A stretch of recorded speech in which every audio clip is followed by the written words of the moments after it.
Merhaba, ben Kerem Çilli. Bu videomuzda Anamur'dayız. Anamur'dayız, Ama evet. üstümüz başımız bayağı Soğuk, kalın aynen. giyindik bugün. Normalde burada yazın video çekmek daha güzel olurdu ama Ama bir yazın ısı kışın pompası çek. anlatıyoruz. Evet. Anamur'da da ısı pompası anlatıyoruz. Güneş Senin daha anlatıyoruz. önce anlattığın gibi Türkiye'nin her yerinde aslında bu kurulabilir. Evet. Ankara'da da çektik bu videoyu. Anamur'da bugün çekiyoruz. Belki yarın Diyarbakır'da böyle bir kurulum İnşallah olacak. diyoruz. Her yerde Evet, kurulum olabilir. evet. Takip edenler tabii ki çok yakından biliyor. Veli Bey yanımızda. Isı pompası deyince beraber birçok video yaptık. Bu işin temellerini, mantığını anlatmaya çalıştık ve Türkiye'nin her yerinde yapılabilir olduğunu anlatmaya çalıştık. Aslında Anamur'dayız. Biz de deplasmandayız sayılır. Ev sahibi olarak ben yine hoş geldin demek istiyorum sana. Hoş bulduk.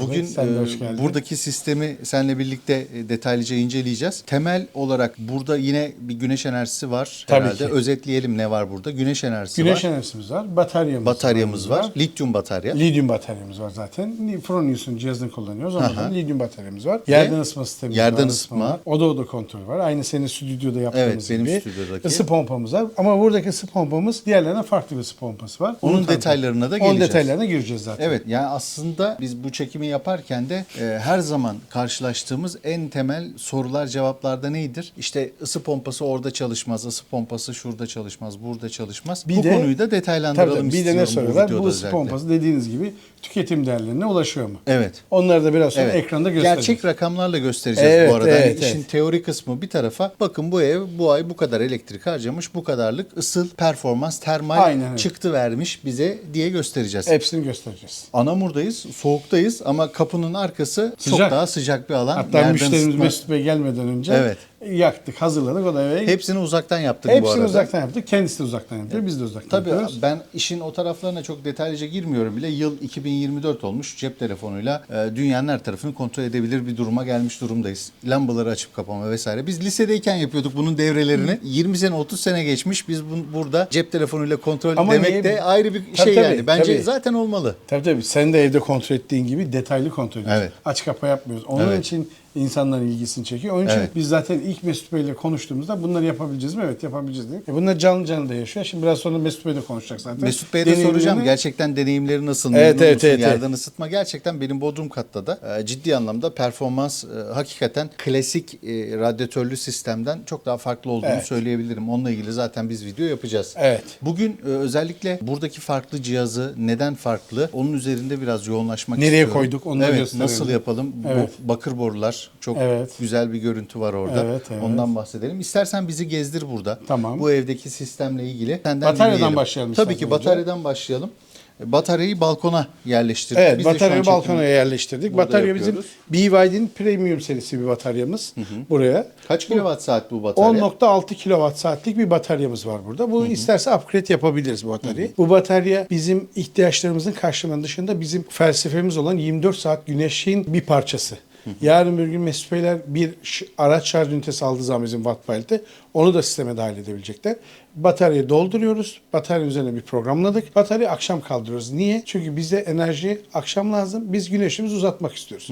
Yukarıda 8 kW'lık bir DC panelimiz var. 6 kW'lık da bir invertörümüz var. Hibrit invertörümüz var. İhtiyaçlarımızı fazlasıyla karşılıyor. Tipik bir Almanya'daki bir ev burası. Mesut Bey'in müşterisi kendine zaten samimi. Kendisi benim de aynı zamanda meslektaşım. Tülin Hanımlar. Burada tipik bir ev. Yaklaşık 200-250 metrekare diyebiliriz. İzolasyon çok iyi. Yerden ısıtmayı keza ona göre aralıklarını daha sık döşedik burada. Yani bu bölgeyi düşünerek yapmadık bunu ama çok kısa sürede set ettiğimiz değerlere ulaştı. Yaklaşık 4-5 saatte set ettiğimiz sıcaklıklara ulaştı. Burada şöyle bir detay mı var? Yani yerdeki boru döşemesini klasik sistemin daha fazlasıyla yaptığında istediğin değere daha hızlı geliyorsun. Çünkü tabii. daha fazla su dolaşıyor Evet, içeride. bildiğimiz klasik ne kadar çok su o kadar çok enerji alıyoruz. Kısa sürede ısıtıyoruz. Isıttığımız zaman da izolasyonda iyi olduğu Bu zaman. müşterinin talebi miydi böyle yapalım? İstediğim zaman hızlıca istediğim değere gelsin diye Orada fazladan müşteri yapalım şöyle diye. tabii bu teknik konuya çok hakim olmayabilir. Normal de hakim olmaz. Bunun bizlerin önermesi lazım. Bizlerin Siz tavsiye önerdiniz ve Tabii, tabii. böyle yapalım o zaman. mı? Zaten ekip bizim zaten bir de tabii yerden ısıtmayı çok kaba bir benzetme olacak. Bir börek Karaköy gibi böreği gibi sarma olmaz. Bunun bir tekniği var. Bunun uygulanması var. Pencere önlerinde işte farklı ne bileyim banyoda, odada, salonda bu farklı sıcaklıklara göre farklı aralıklarda döşenmesi lazım ama biz biraz daha aralığı sık döşedik.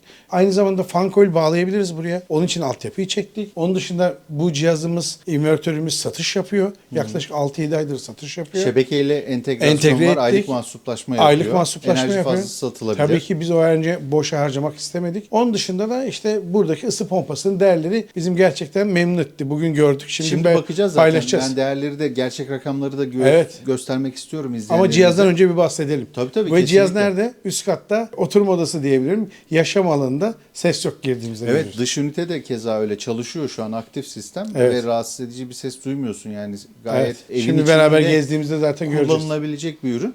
Ben şeyi merak ettim, biraz önce laf arasında geçti, soğutma fan coil derken serinletme özellikli bir ürün aynı zamanda. Burada yok, aktif soğutma var. Aktif Eğer soğutma. yapmak Nedir istersen. aktif soğutma? Bize onu anlatır Şimdi mısın? iki türlü soğutma yapabiliriz. Pasif ve aktif soğutma. Pasif soğutma dediğimiz sadece fan çalıştığı, kompresörün çalışmadığı bir soğutmadır.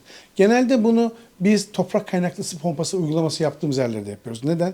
Çünkü kışın topraktan enerji alıyorsak yazın o toprağa enerjiyi şarj etmemiz lazım.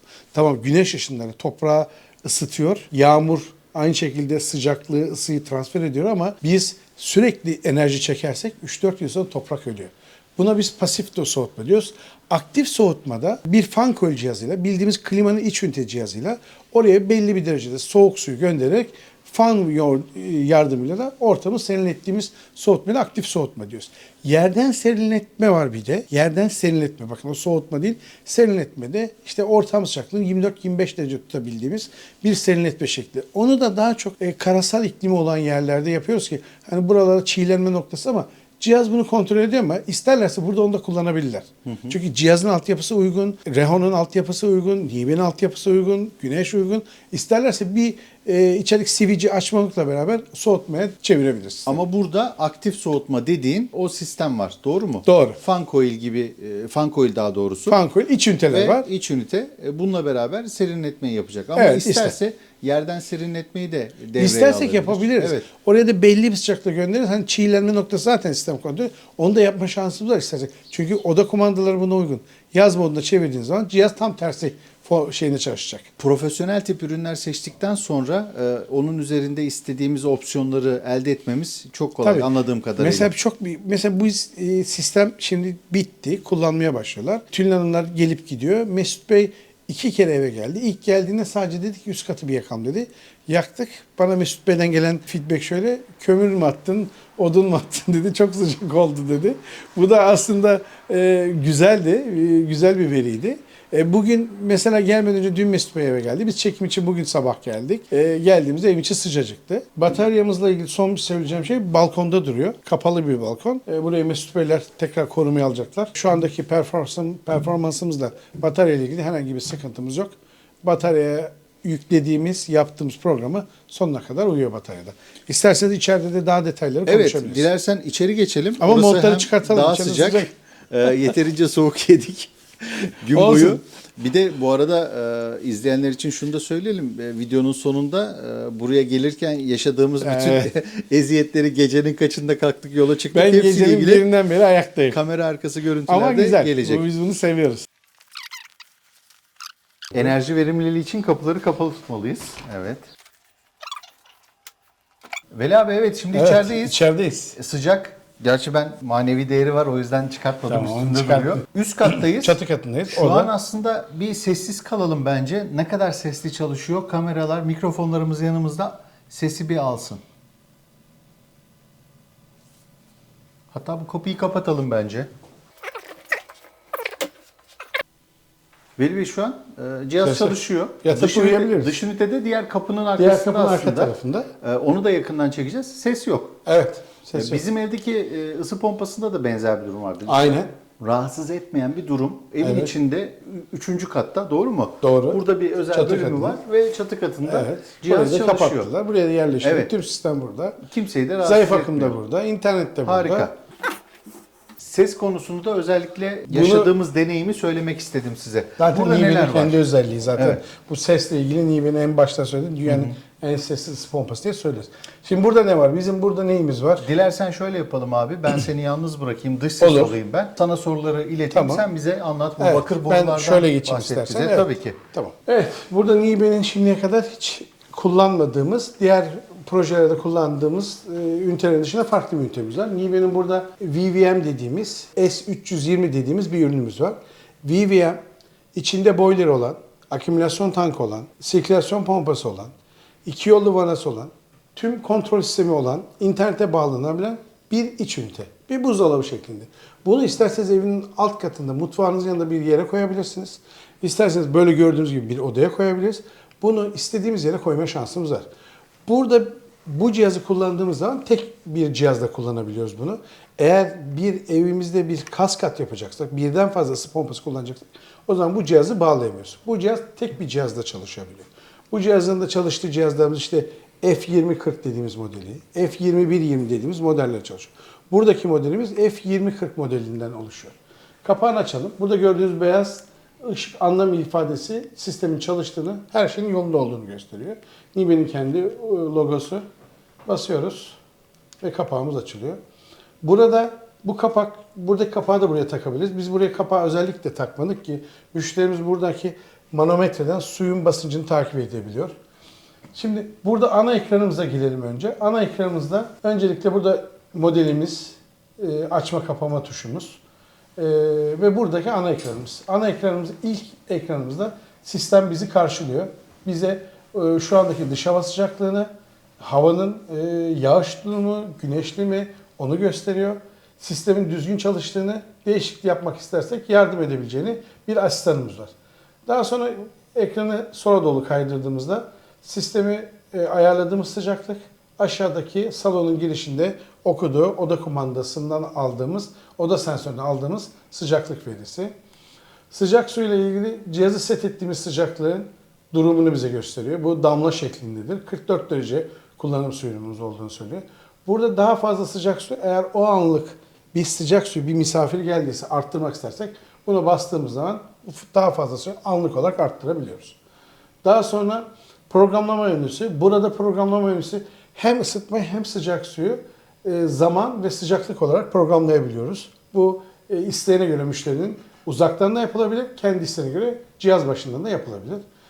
Ve en önemli özellik işte yeni gelen, yaklaşık bir ay önce gelen bir özellik, enerji kaydı dediğimiz. Seçilen ay içindeki ürün tarafından üretilen enerji, aynı zamanda seçilen ay için ürün tarafından tüketilen enerji. Yani bu hep bahsettiğimiz teorideki COP, SCOP, performans değerlerini buradan görebiliyorsunuz. Bakın Ocak ayı için 180 kWh saatlik bir ısı enerjisi elde etmiş. Bunun karşılığında 35 kWh saatlik bir elektrik enerjisi harcamış. Bunun da COP değerleri 5.11 gibi bir değere geliyor. Şimdi biz bu cihazdan zaten bunu bekliyorduk ama bu cihazın daha da böyle yüksek performans göstermesi bize ayrıyeten bir memnun etti. Aynı şekilde umarım Mesut Beyler de, Tülin Hanımlar da bu memnuniyeti yaşayacağını düşünüyoruz. Aralık ayında ne yaptığını gösteriyor bize sisteminizin. Kasım ayında ne ürettiği. Mesela Kasım ayında 326 kWh saat ısı enerjisi üretmiş, 60 kWh saatlik elektrik enerjisi harcamış. Aslında bu şu demek değil mi? Yani daha basite indirgeyecek olursak şebekeden 60 kWh saat elektrik alıyorum ama ben Evet. sana baktığında totalde sanki 326 kWh saatlik bir UFO ısıtıcısı taktığında elde edeceğim performansı veriyor. Evet, bu da buna böldüğümüz zaman hep bahsettiğimiz COP değerimiz var. Kazanç değeri. Kazanç değeri. Bu da yaklaşık 4.62 gibi bir değer geliyor. Tükettiğimiz enerji değerlerinin dışında yeni bir değerimiz daha var. Bizim bilgi kısmına eklenmiş. Burada enerji kaydı diye. Bu enerji kaydında aylara, yıllara, sıcak suya, iç ortam sıcaklığına, dış ortam sıcaklığını gösterebildiğimiz enerji eğrisini gösteriyorsunuz. Bu enerji eğrisine baktığınız zaman mesela Kasım ayında ısınma için ne kadar bir enerji elde etmişiz? Bunun için sıcak suyu ne kadar bir enerji elde etmişiz? Ve bunun karşılığında ne kadarlık bir enerji kullanmışız? Yani elektrik, tükettiğimiz elektrik enerjisi. Ayrıca burada dış ortam ve iç ortam sıcaklıklarını bize göstermekte. Farklı zaman, farklı dış sıcaklıklarda. Bu da bize genel bir bilgi vermekte. Cihazımızın nasıl bir performans gösterdiğini bize göstermektedir. Bunun dışında bunu kaynak başına dediğimiz bir enerji de ısıtmaya ve sıcak suya ne kadar bir enerji elde etmişiz, bunun karşılığında da ne kadar bir enerji tüketmişiz. Bunu da istediğimiz şekilde, bak burada gördüğümüz gibi, bakın sıcak suya damlaya dokunduğumuzda sıcak suyla ilgili ne kadar enerji etmişiz, ne kadar enerji harcamışız. Grafiğe baktığınızda mavi kısmın yüksek olması bizim yüksek bir enerji elde ettiğimizi ve bu beyaz kısımda harcadığımız elektrik enerjisini gösteriyor ki bu da çok küçük bir değerde. Demek ki cihazın performansı bahsettiğimiz o yüksek performans veya COP dediğimiz performans değerlerine ulaşmıştır.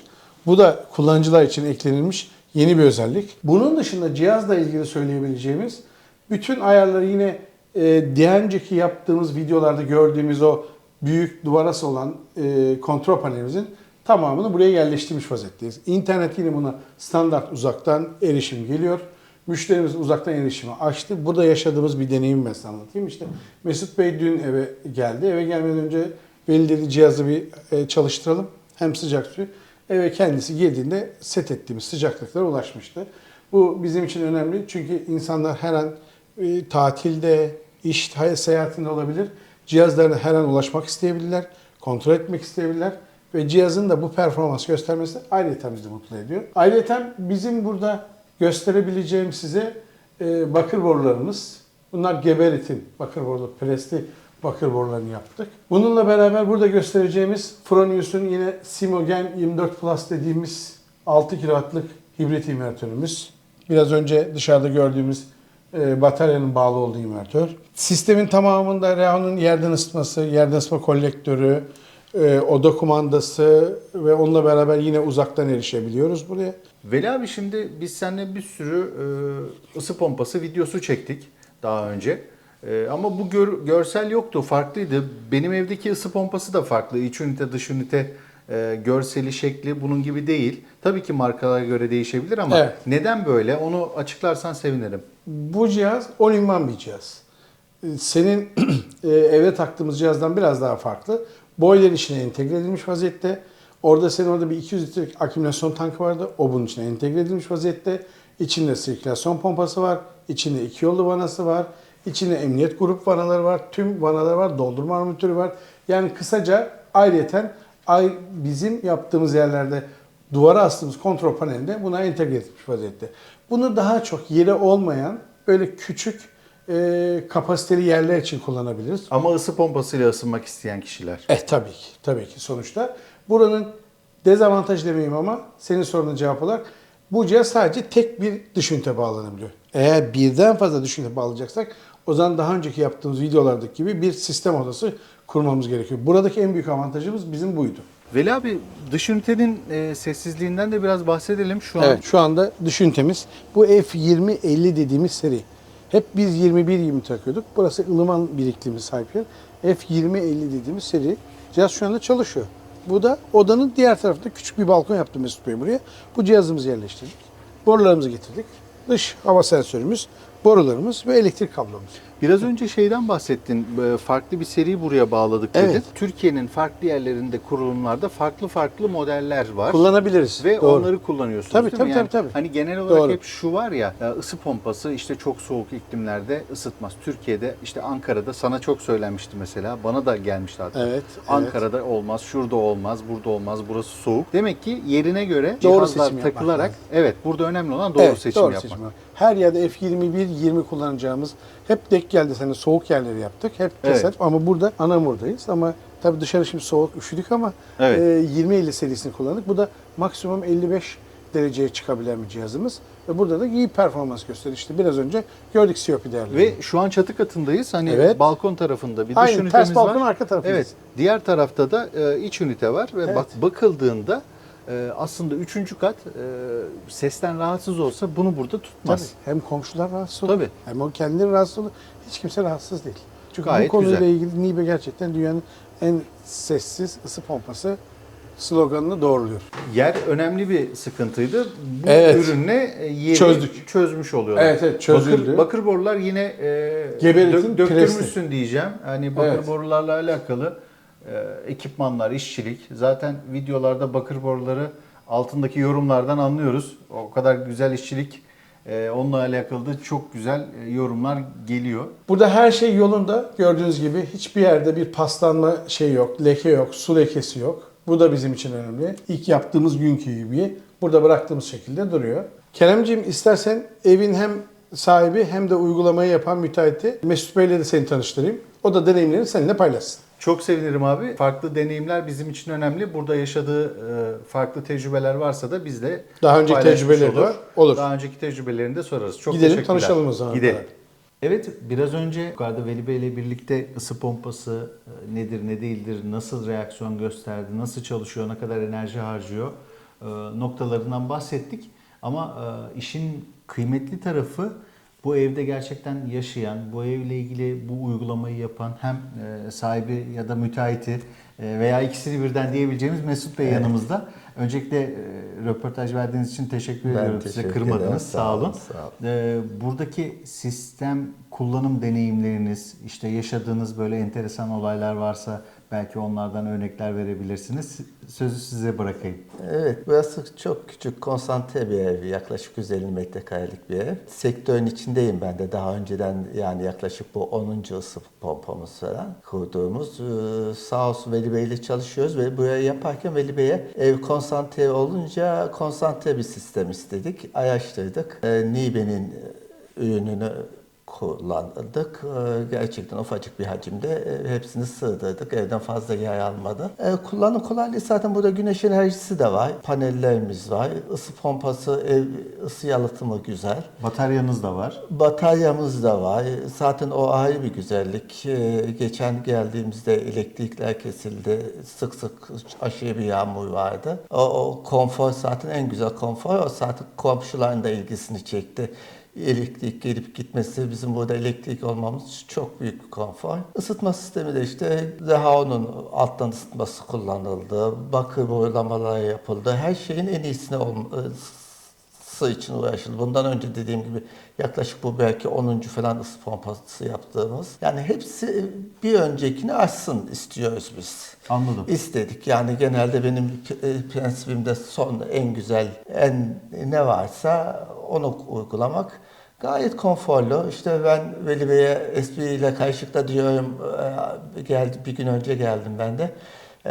Ankara'dan da biraz sobaya odun kömürü atmışsın içerisi diyor. Cep telefonunda o yapıyor odun kömürü. Geldiğimde ev gayet sıcaktı, güzeldi. Konforlu bir gece geçirdim. Güzel, her şey güzel. Çok teşekkürler. Bir de sizin müteahhit tarafınız olduğu için Evet. evlerde 10. yaklaşık dediniz belki Evet, ısı pompasıyla evet. alakalı. Yani o tarafa doğru da bir yönelme durumu söz konusu mu? O konudaki genel bir bakış açınızı merak ediyorum aslında. Yani ben belki Türkiye'de ilk yapanlardan biriyim. Isı pompası mutlaka vardı ama ilklerden biriyim diye düşünüyorum. O zaman da benim tahminim bunun sürecinde bu içten yanmalı motorlardan elektrikli arabalara geçiş gibi olmalı, olacak diye düşünüyorum. Zaten biliyorsunuz Avrupa bu Ukrayna Savaşı'nda yani enerjinin kendi bölgesinde üretilip kullanılması, bu gıda gibi bir şey. Pandemi döneminde gıda, Ukrayna Savaşı'nda enerji sorunu. Yani ülkenin kendi kaynaklarıyla ulaşması doğrultusunda. Bu da tabii enerji verimli kullanmak açısından ısı pompası çok önemli. Ve gittikçe hızlanıyor tahmin ediyorum. Ve de yaygınlaşacak. Bundan sonra da çok daha hızlı gidecek diye düşünüyorum ben. Siz de bakış açısı olarak vizyoner bir bakış açısıyla muhtemelen inşaat işiyle ilgili müşterilerinize de bakın böyle bir çözüm var, bunu da yapalım diyorsunuzdur. Ya tabii öneriyorum ben. Mesela Ankara'da kullanıldık. Hatta ben bir arkadaşımla konuştuğumda Ankara'da verimli değil dedi. Ankara'da biz Veli Bey ile 3 kardeşe Ankara'nın soğuk bir bölgesinde Ballıkuyumcu'da ev yaptık. Evlerde büyük bir ayağı, 350 metrekare. Orada yapmıştık. Onun üzerine biz onlarla aradım, bu telefonda konuştum. Aralık ayı elektrik tüketimi yaklaşık 2800 liraydı ısınma için kullandı. Ve ev 24-25 derece kullanan bir ev. İnanılmaz. Yani, İnanılmaz rakamlar. Evet, 350 metrekare bir ev. Evet, 24 25 derece, 25 derece. Aralık ayı faturasını gönderdi bana. 2850 liraydı. Ankara gibi soğuk bir Evet, çok bölgede. memnunlar. Bunu yapalı da 6-7 sene oldu biz yani. 6-7 sene oldu. Çok memnunlar. Sürekli kullanıyorlar. Özellikle elektriği de çatıya koyduğun güneş enerjisiyle karşıladığın zaman Evet, çok daha Ankara'daki kendi öyle kendine değil. yeten Ama bir burada ev haline inşallah dönüşüyor. yani biz elektrik faturası ödeyeceğimizi tahmin etmiyoruz. Yazında zaten fazlası kullanılmadığı zaman sisteme veriyor. Bağlantı anlaşmanız da var. Var, Dağıtım evet, şirketiyle var. birlikte. Zaten biz de hep şeyi söylüyoruz, yani bu bir omurga.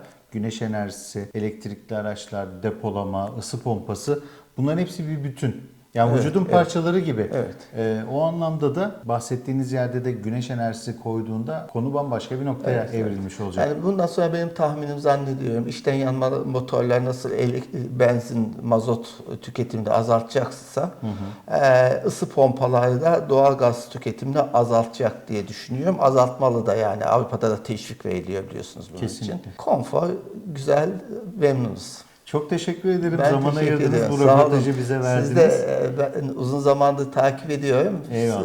Sağ olun. Ayağınıza sağlık. Bu yere kadar geldiğiniz için teşekkür Memnun ediyorum. Sağ olduk olun, biz de. sağ Çok olun, teşekkürler. sağ olun. Çok güzel ağırladınız bizi. Çok teşekkür ediyoruz. Ben teşekkür ederim. Sağ olun. Evet. Bu videomuzda Mesut Bey de kendi deneyimlerini paylaştı. O anlamda da kendisine çok teşekkür ediyorum tekrar. Veli abi, burada güzel bir ısı pompası, güneş enerji sistemi anlattık ama ben Evet. şu konuya da özellikle değinmek istiyorum. Özellikle ben bu konuların çatılara, evsel çatılara yayılması ile ilgili çok videolar çektik biliyorsunuz. Hatta üstümüze yapıştı, aslında endüstriyel tesislerle ilgili de çalışıyoruz ama bu işin yayılması ayrıca benim için önemli bir başlık. Şimdi burada görüyoruz, bütün villaların çatısında gün ısılar var. Maalesef. Şimdi bu gün ısıyı alıyorsun, bugün hemen kurulumunu yapabilirsin. Ne statik Tek var, bir noktaya basıyor, ne soran var. ne soran var, Hepsi pas içinde. ne hesabı var, ne kitabı kitabı var. var. Güvenlikli Bakteri kurulum, üretiyor. güvenlikli kurulum var mı yok mu? Sağlıklı değil aynı zamanda bunlar. İşin o boyutu da başka. Hani biz statik taraftayız. Güneş enerjisiyle ilgili bir sistem kurmak istediğinizde ne oluyor? Üniversite onaylı statik uygunluk Tabii. raporu isteniyor. Yani bunun projesi çiziliyor. Gerekirse statik güçlendirme yapılıyor. Çatıda paneller Evet. uygun mu yerleştirildi? Evet. Yönler. Ki biz güneş panellerini biliyorsunuz yan yana dizdiğiniz zaman çok homojen bir dağılım söz konusu. Burada ise tek bir nokta. Daha çok Üstünde, bir basit, daha statik. işte belki yarım ton, bir ton su deposu var. tek bir noktaya basıyor. Kimde Statik ısıtıcı var biliyor musun? olabilir. Yangın da çıkartır. Olabilir. He? Ve bu statik uygunlukla ilgili rapor var mı? Yok. Soran var mı? Yok. Her şey kendi halinde. Kendi, O yüzden tüm Türkiye'de her tarafta, özellikle güney bölgelerimizde, Ege'de çok yaygın kullanılıyor. Hani biz şunu söylemiyoruz, güneş enerjisiyle ilgili orada da statik istemeyin diye bir düşüncemiz yok. Tabii ki isteyin ama herkese de eşit şartlarda Evet. davranmak gerekir ki bu herkesin güvenliği için de önemli Tabii bir canım, buradan depo yuvarlandığını durum. düşün. Evet.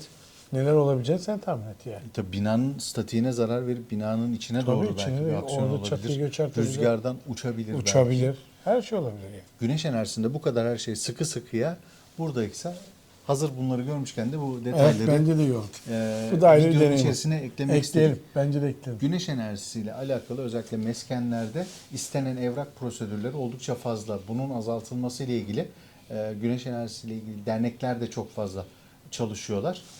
Umarım daha sadeleştirilir. Biz statik yapılmasını demiyoruz ama bunun çok daha pratik, çok daha mantıklı. Daha online olabilir. Evet, daha farklı Doğalgaz projeleri gibi. durum olabilir. Kontrollerinin yapılması Evet, bambaşka şeyler olabilir. Yeri gelmişken burada da gün ısıları görmüşken böyle bir bölüm ayırmak istedik İyi bu oldu videoya.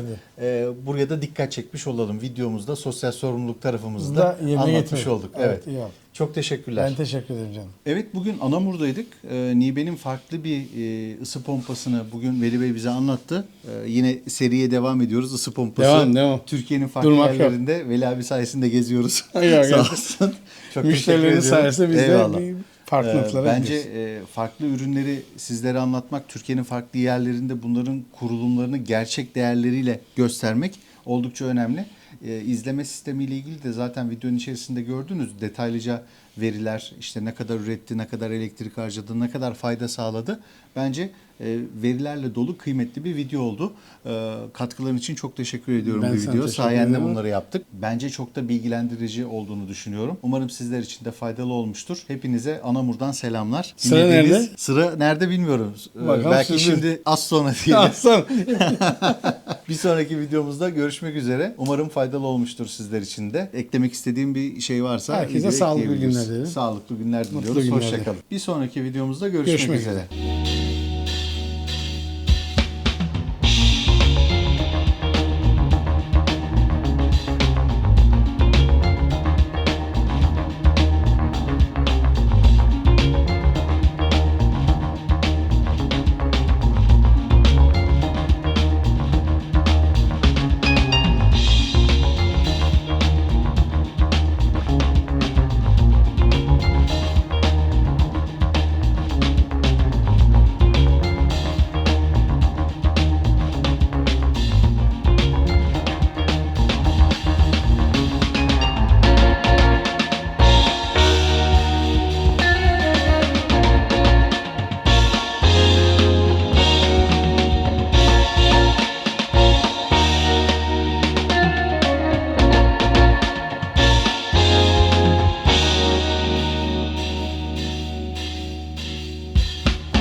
Veli abi görüşürüz. Görüşürüz Kenan abi.